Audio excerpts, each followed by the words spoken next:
umaga po sa inyo lahat. Good morning po. Ang aking scripture po ngayon, Hebrew 13:16. Ang sinasabi po dito, huwag nating kaligtaan ang paggawa ng mabuti at ang pangtulong sa kapwa sapagkat iyan ay alay ng kinalulugdan ng Diyos. Tungkol sa paggawa ng mabuti, kapag tayo ay gumawa ng mabuti, dahil yan ay kalugod-lugod sa Lord, surely, i-bless tayo ng Panginoon. At syempre, sa pagsunod natin lahat, na po sa pagbibigay ng ating ikapo, may gantimpala tayong buhat sa kayamanan niyang di mauubos-ubos.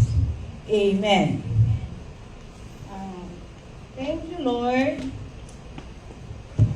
Taas na po natin ating ikapo. Thank you, Lord. Thank you, Lord, for all the blessing. Gamitin mo po kami na daluyan ng inyong pagpapala sa aming kapwa. In Jesus' name, Amen. Hallelujah.